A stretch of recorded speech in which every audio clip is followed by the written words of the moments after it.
Magandang araw po sa inyong lahat mga ka-review at welcome back dito po sa ating munting channel Pinas News Review. At eto na nga mga ka-review mula po sa ating paboritong balita natin, no? Sinabi ko sa pulis, ito po ang sinabi na nagsalita na po itong si Alan Bandiola. Yan po yung siklista na nakatunggali, no? Ni Wilfredo Gonzales. Sinabi ko sa pulis, sabi niya po, sinabi ko sa pulis na may baril siya, pero wala sila makita. Yan mga ka-review, may baril daw pero hindi nakita. Doon sa, nung dumating na yung mga pulis, nako, saan kaya nilagay ni Wilfredo Gonzales. Yan mga ka-review, no? Patungkol po riyan ang ating bibigyan ng reaksyon, pero bago pong lahat, kung bago ka pa lang at di pa po nakapag-subscribe, please pa-subscribe po. Maraming salamat. At palike na rin po ng video nito mga ka-review. Maraming salamat po. At eto na nga, sama-sama sabay-sabay po natin pakinggan, panoorin ng reaksyon ang balitang ito. Eto na po. Nagsalita na sa Senado ang cyclist rider na si Alan Bandiola. Dito, ikinuwento nito ang buong pangyayari sa naging road rage nila ng dating pulis na si Wilfredo Gonzales. Ang tanong, sinabi na ni Bandiola sa mga pulis na may baril si Gonzales pero wala daw makita ang mga pulis. Pagdating po ng pulis, pinakalma niya po yung sitwasyon. Tinanong po kami ng pulis ko anong nangyari, tapos sinabi niya po yung side niya, sinabi ko naman sa akin. Binigyan din po ako ng payo ng pulis doon, ni Seradan. Sabi niya, susunod, huwag kang basta-basta tatapik ng kotse kasi hindi natin alam baka yung mga taong ganyan may pinagdadaanan, mainit yung ulo. So siguro, baka na-tsempo lang na sa kanya ka na So ako naman po, inamin kay Seradan, sabi ko, talagang nagit-git lang po ako, sir, kako. Matagal na po ako nagbabike, may 10 taon na. Pumupunta po ako ng Makati, Paranaque, binabike ko lang po yan. So, sabi ko, talagang first time kong ginawa tumapik ng kotse. Kasi, maski sa akin po yun, nagmamaneo din po ako. Pag tinapik, magagalit din po ako.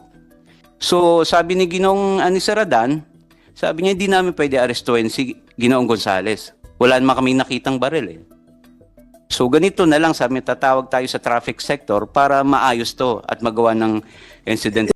So yun pala mga ka-review, kaya hindi pala inaresto at nag-areglohan na lang mga ka-review. Kasi wala palang baril na ipinakita. Itong si Willie Gonzales, si Kalbo mga ka-review. Ang tanong, saan po napunta yung baril na kinasakasan niya pa? Doon sa video mga ka-review. Hindi mo sinabi na may baril?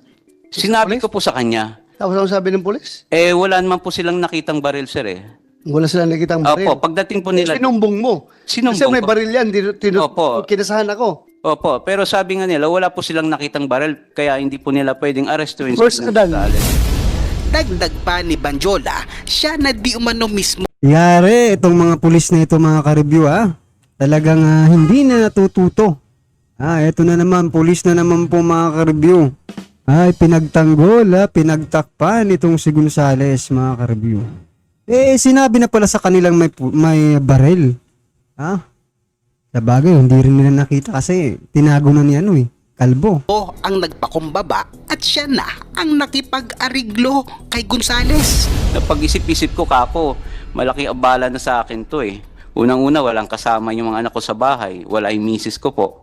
So naisip ko naman po, kako, wala namang mawawala sa akin kung magpapakumbaba ako, kako. Total, wala namang nangyari sa akin. So kinausap ko po yung si officer, yung sa investigador po, kako, sir, magkano bang babayaran ng yung mga nadadami sa kotse na ganyan? Sabi ko, wala kasi akong idea Sabi naman niya ng gano'n. Anong damage pala nung kotse niya? Yung nagasgasan ko po sa gilid, yung tinamaan ng handle ko. So gilid niya? Opo. Hindi yung sa Mahaba tapik, po kasi hindi yun. sa tapik. Hindi po, mahaba po yun mula po dun sa puno hanggang dun sa driver's side po. Okay. So sabi ko dun kayo, So yan sabi sa tapik daw nagkaroon ng dent yung yung bubong ng kotse niya. Ngayon iba pala yung statement dito, yung katotohanan.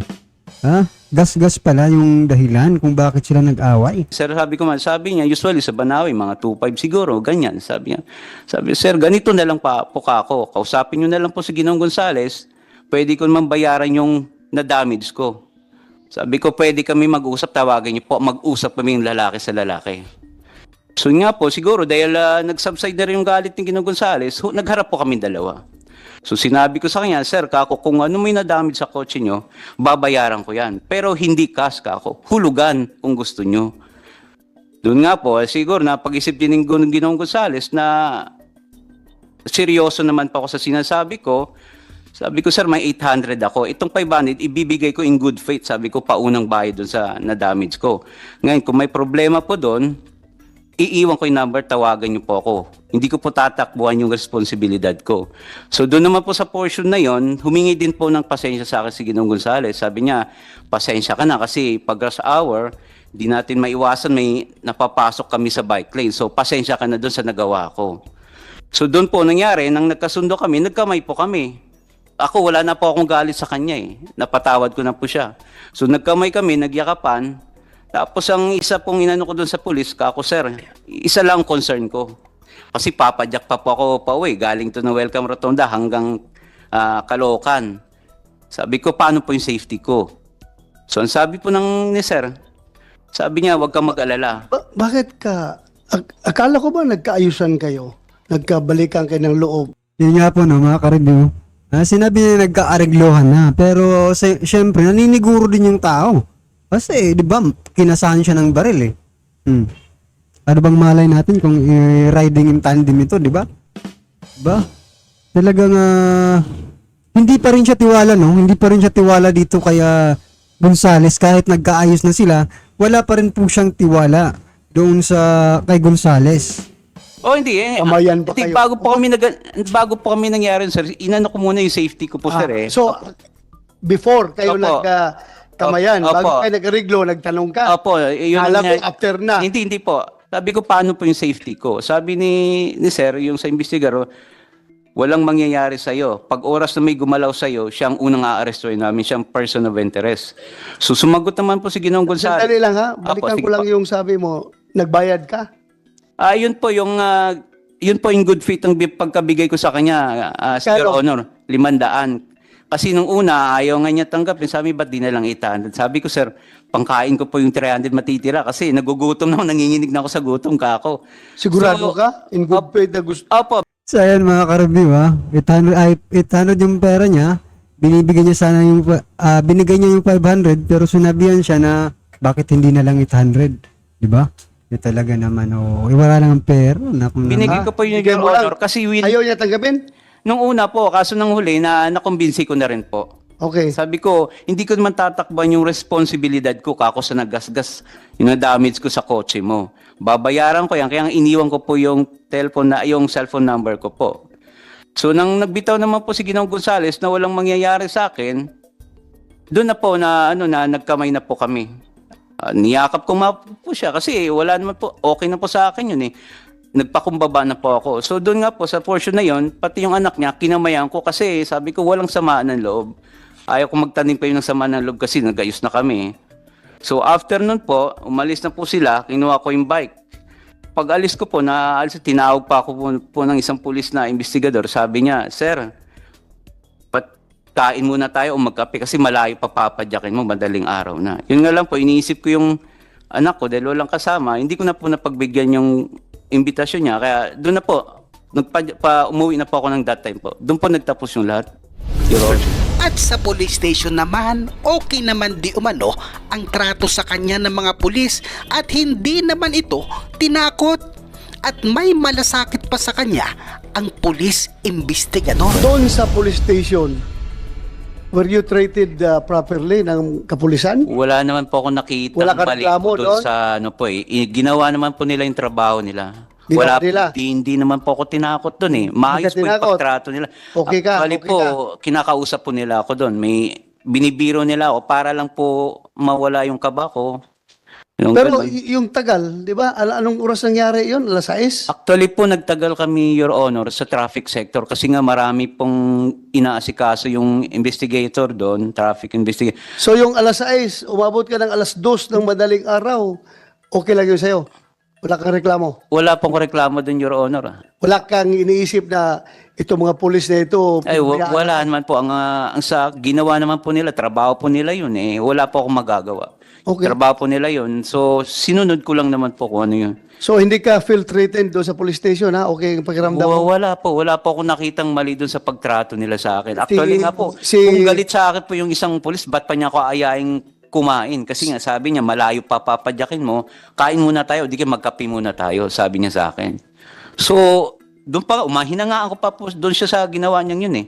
Actually, bumilba ko doon sa ginawa niya po sa akin na may malasakit siya sa isang ordinaryong taong katulad ko po. Pero dito sa usaping ito, hindi lang ito para kay Banjola ang usapang ito, kundi para sa lahat ng siklista at sa mga naging biktima din ng mga road rage. Tara, panoorin natin ito. Alam mo bang may kasalanan ka sa insidente na yon na humantong sa pagkasa ng baril? Siguro po yung pagkakamali. Ayaw ko na, sinampalok ka sa ulo. Hindi naman po ako nasaktan. Tapos kinasahan. Opo. Yun lang. Sorry po. Do you honestly feel na wala ka talagang kasalanan sa pangyaring yon?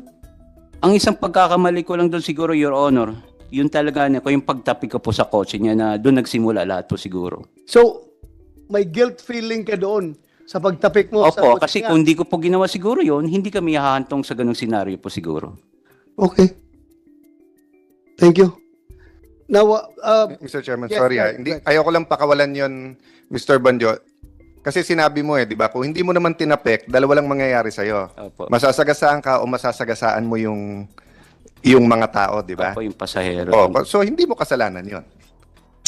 Kumbaga self-defense, self-preservation yun na pag hindi mo tinapik, di ba? Iba yung nang inis ka lang, na tinapik mo siya kasi nga nagagalit ka sa kanya, yung, how do I put it, taking the law into your Tama po, parang may purpose po yung pagtapik niya, di ba? Hindi naman siguro ganun kalakas yung, di ba? Siguro tinapik niya lang para at least, di ba? Kasi masasagasaan na siya, ay mas makakasagasan na po siya, di ba, makaka-review. own hands. Galit ka sa kanya because he violated the law, therefore tinapik mo siya. Iba yon dun sa survival mo kasi. Of course, he didn't know that during that time. But just for the record, Mr. Chair, kasi nga, I don't want it to appear na survival mo na nga 'di ba? Kasi maraming siklista nanonood ngayon na kailangan matuto din ang mga drivers at ang publiko. Actually no? po, Your Honor, first time ko pong ginawa yun sa buong buhay ko ang magtapik ng kotse. Hindi, napasok lang po talaga siya doon sa bike lane, nagawa ko lang po talaga yun.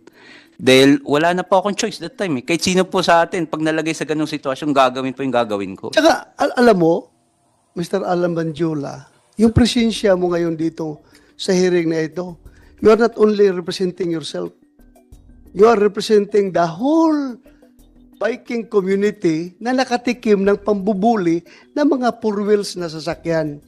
Yan ang isipin mo, ha? You are not fighting for yourself. Okay na kayo nagkaregluhan na kayo Okay na yun, wala na problema. Tama po, Pero, no? alam mo ba, kung ilang biker sa buong Pilipinas ngayon na mas grabe pang nangyari sa'yo, hindi lang kinasahan ng baril, pinutukan pa ng baril. Actually, marami Ha? po akong nakita, Your Honor. Marami yan. Kaya nga, nagpasalamat ako, tandito ka, Opo. para itong lahat ito, maayos natin, para, hindi lang ito para sa'yo. Magpakatulungan mo rin kapwa mo, Siguro, tao ka. siguro masasabi ko lang dyan, Your Honor, lagyan nila ng pangalabatas yung bike lane. Dapat irespeto po nila. Salamat. Yun lang Salamat po. sa yung suggestion. Kasi kung mayroon po talagang nire-respeto yung bike lane, wala pong papasok dun eh. Ito, tanungin kita, Apo. may nakita ako sa interview ni Mr. Willie Gonzales na minumura mo daw siya. Kaya uminit ang ulo niya. Namura mo ba siya? Saksi po ang Diyos, Your Honor. Hindi ko po siya namura talaga. Tapos ganito, ginanong mo daw siya. Hindi ko po ginawa yun, Or. Ba't ko naman Hindi po mo gagawin ginawa. sa kanya? Kasi nga nakita ko na po siya, may edad na po eh. Tapos sininyasan mo pa daw siya na habol ka kung gusto mo. Parang ganun. Kung gusto ko po, Inahamon mo siya na habulin mo siya. kung gusto ko po siya, kung may nagawa pong kasalanan sa kanya, Your Honor, at tatakasan ko siya, doon pa lang po sa Welcome Rotonda, pwede ko na po siya iwan. Iikot lang po ako doon, may harang na bari, pagtawid ko sa kabila, hindi niya na po ako mahabol. No? So, sa tingin mo, anong action mo na nakaprovoke kay Mr. Willie Gonzales? Bakit kanya hinabol hanggang sa sinide-sweep kanya para mapahinto ka, para Siguro- mapanagot ka sa iyong kasalanan? Anong kasalanan mo? Siguro po, Your Honor, yun lang po talagang pinakakasalanan ko, yung matapik ko yung ano niya. Siguro na po, ng time na yun, baka wala po siya sa mood.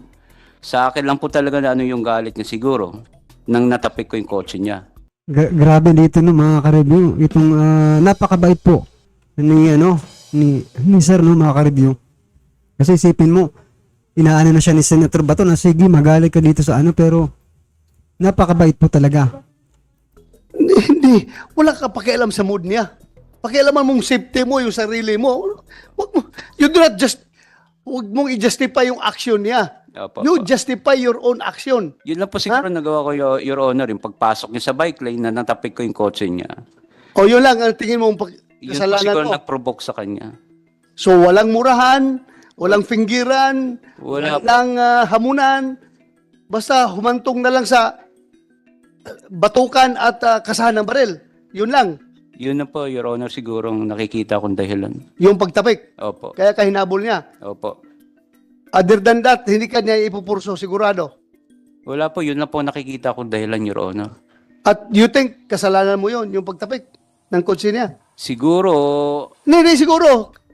From your perspective as a biker, nandoon ka sa bike lane at gusto mo mag-survive para hindi ka malaglag, Opo, opo. hindi ka maipit, tinapik mong kotse niya na, uy, andito ako, Opo, bike lane naman ito. opo. Kasalanan mo ba yon? Kasalanan niya po. Ha? Kasalanan niya po. Kasalanan niya. Kasi Kita mo na. pumasok sa bike lane po. So, ganon. Opo. So, ang tingin mo, sa tingin niya, kasalanan mo yung pagtapik ng kotse niya. Opo. Okay. Nagsalita So yan mga ka-review talagang dito sinabi na nakasalanan talaga ni Willie Gonzales, di ba? Kasi siya mismo yung pumasok doon sa bike lane at tinapik lang ni ng siklista para, di ba, umurong-urong kasi maano siya, mahuhulog na, di ba mga ka-review? Oh, dito talaga, pero bilib talaga ako dito kay ano ha. Hindi ko lang alam kung natatakot ba ito. Ha? Doon sa, di ba, kasi kinasahan siya eh. Di lang natin masabi na, di ba? Pero okay na naman daw siya, mga ka-review. Yun lang, wala na po tayong ano.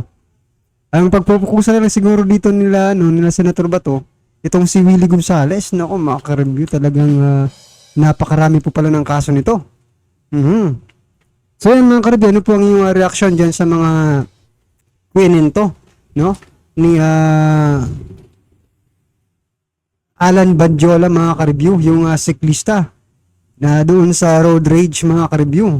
So, i-comment lang po sa baba para at least alam po ng ating mga kababayan ng inyong nararamdaman. Reaksyon sa mga sinabi niya. O, siya ba ay parang natatakot? Sa palagay niyo ba, natatakot po siya? Na magsalita? Laban dito kay Gonzales, mga ka-review. O, at eto pa mga ka-review sinabihan niya na yung pulis na may baril pala ito. Diba? Kasi diba kinasahan niya siya. Pero wala pong nakita kay Gonzales. Dapat itanong yun kay Gonzales kung saan niya tinago yung baril niya. Diba mga ka-review? Alright mga ka-review, maraming salamat po. Palike and share na din po ng reaction video ito. Maraming salamat po.